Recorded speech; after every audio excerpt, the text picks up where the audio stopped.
الحمدللہ رمضان شریف کا مہینہ چل رہا ہے اور بہت خوشی کی بات یہ ہے کہ الحمدللہ ہم سبھی حضرات کے بہت بہتر طریقے سے روزے اور عبادت ہو رہی ہے۔ اللہ تبارک و تعالیٰ کی بارگاہ میں دعا ہے کہ اللہ تعالیٰ ہمیں زیادہ سے زیادہ اپنی عبادت کرنے کی توفیق عطا فرمائے۔ حضور پاک صلی اللہ تعالیٰ علیہ وسلم کے ہاتھ پر دو شخص ایمان لائے۔ ویسے تو صحابیوں کا مرتبہ بہت اعلیٰ ہے، لیکن ان میں میں بات کر رہا ہوں کہ جو دو صحابی تھے ان میں ایک ایکٹیویٹی میں زیادہ تھے وہ،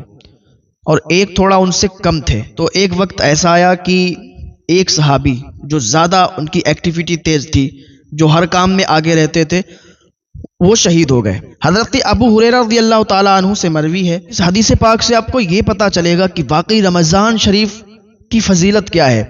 رمضان شریف کی فضیلت اتنی ہے کہ صحیح طریقے سے اگر آدمی کو پتہ چل جائے تو رات و دن عبادت میں گزار دے گا۔ حدیث پاک ہے، عن ابی ہریرہ رضی اللہ تعالیٰ عنہ ان رسول اللہ صلی اللہ تعالیٰ علیہ وسلم قال من قام رمضان ایمانا واحتسابا غفر له ما تقدم من ذنبه متفق علیہ۔ حضرت ابو ہریرہ رضی اللہ تعالیٰ عنہ سے مروی ہے کہ حضور پاک صلی اللہ تعالیٰ علیہ وسلم نے فرمایا کہ جس نے رمضان میں بحالت ایمان ثواب کی نیت سے قیام کیا تو اس کے سابقہ تمام گناہ معاف کر دیے گئے۔ اور دوسری حدیث پاک ہے، عن ابی ہریرہ رضی اللہ تعالیٰ عنہ قال قال رسول اللہ صلی اللہ تعالیٰ علیہ وسلم من صام رمضان ایمانا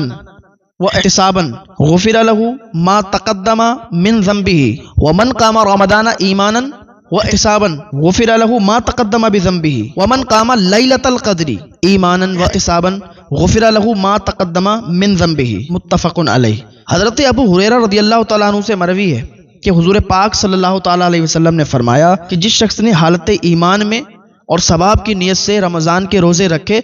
تو اس کے پچھلے گناہ معاف کر دیے جاتے ہیں، اور جو رمضان میں ایمان کی حالت اور ثواب کی نیت سے قیام کرتا ہے تو اس کے بھی سابقہ گناہ معاف کر دیے جاتے ہیں، اور جو لیلۃ القدر میں ایمان کی حالت اور ثواب کی نیت سے قیام کرے تو اس کے بھی پچھلے گناہوں کو بخش دیا جاتا ہے۔ تو میں عرض کر رہا تھا کہ وہ دو شخص حضور کی بارگاہ میں ایمان لاتے ہیں، اسلام قبول کرتے ہیں حضور پاک صلی اللہ تعالی علیہ وسلم کے ہاتھ پر۔ من اسلم فصبر کان له اجرہ علی اللہ وانما الاسلام یہدی ما قبلہ۔ جب کوئی اسلام کو قبول کرتا ہے اور صبر کرتا ہے تو اللہ تعالیٰ اس کے لیے اجر طے کر دیتا ہے اور اسلام سے پہلے کی ساری برائیاں مٹا دی جاتی ہیں۔ تو وہ دو شخص حضور پاک صلی اللہ تعالیٰ علیہ وسلم کے ہاتھ پر اسلام کو قبول کرتے ہیں، ایمان لاتے ہیں اور صحابی بن جاتے ہیں۔ ان میں سے ایک جو تھے ان کی ایکٹیویٹی تیز تھی، وہ ہر کام میں آگے رہتے تھے اور شہید ہو گئے، 1 سال پہلے ہی شہید ہو گئے۔ تو حضرت ابو ہریرہ رضی اللہ تعالیٰ عنہ کہتے ہیں کہ میں نے خواب دیکھا، اور خواب کیا دیکھا حضرت ابو ہریرہ نے کہ وہ جنت کے دروازے کے قریب کھڑے ہوئے ہیں، اور کیا دیکھتے ہیں کہ جنت کے اندر سے ایک فرشتہ باہر کو آیا، تو اس نے پہلے ان صحابی کو بلایا جو 1 سال بعد جن کا انتقال ہوا تھا، اور جو ان صحابی سے ہر کام میں پیچھے تھے، اور جو صحابی شہید ہو چکے تھے 1 سال پہلے ان کو بعد میں بلایا گیا۔ یعنی جو 1 سال بعد یہ انتقال جن کا ہوا ان کو پہلے جنت کے اندر بلایا گیا، اور بعد میں ان صحابی کو بلایا گیا جو شہید ہوئے تھے۔ تو حضرت ابو ہریرہ رضی اللہ تعالیٰ عنہ کہتے ہیں کہ پھر اس فرشتے نے مجھ سے کہا کہ ابھی تمہارا وقت نہیں ہوا ہے، ابھی تم چلے جاؤ۔ تو کہتے ہیں پھر میری آنکھ کھل گئی اور میں نے یہ خواب دیکھا۔ تو یہ خواب اتنا مشہور ہو گیا صحابہ کے درمیان، حضرت ابو ہریرہ نے بیان کیا، یہ پہنچتے پہنچتے حضور کی بارگاہ میں پہنچ گیا۔ اگر یہ ایسے ہی خواب ہوتا کوئی تو حضور فرما دیتے کہ ایسے ہی خواب آیا ہے، چھوڑو اس خواب کو، لیکن حضور نے وضاحت کے ساتھ حضور نے بیان فرما دیا کہ یہ جو تم نے خواب دیکھا ہے، حضور نے اس کا جواب دے دیا۔ حضور تک جب یہ بات پہنچی کہ ابو ہریرہ نے اس طریقے سے خواب دیکھا ہے، تو حضور پاک صلی اللہ تعالیٰ علیہ وسلم نے فرمایا کہ میرے صحابہ، یہ جو ابو ہریرہ نے خواب دیکھا ہے اس کا جواب میں دیتا ہوں۔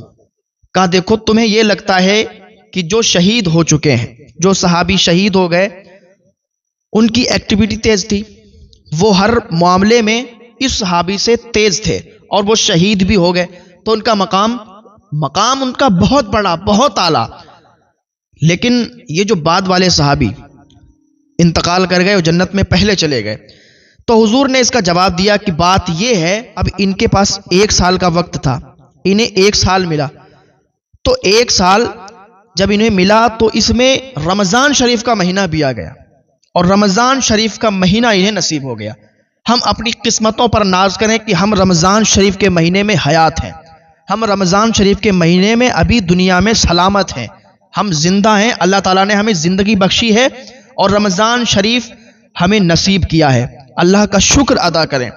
حضور پاک صلی اللہ علیہ وسلم فرماتے ہیں کہ وہ صحابی شہید ہو چکے تھے اور یہ صحابی ان کو رمضان شریف کا مہینہ ملا، رمضان میں انہوں نے عبادت کی، رمضان میں روزے رکھے،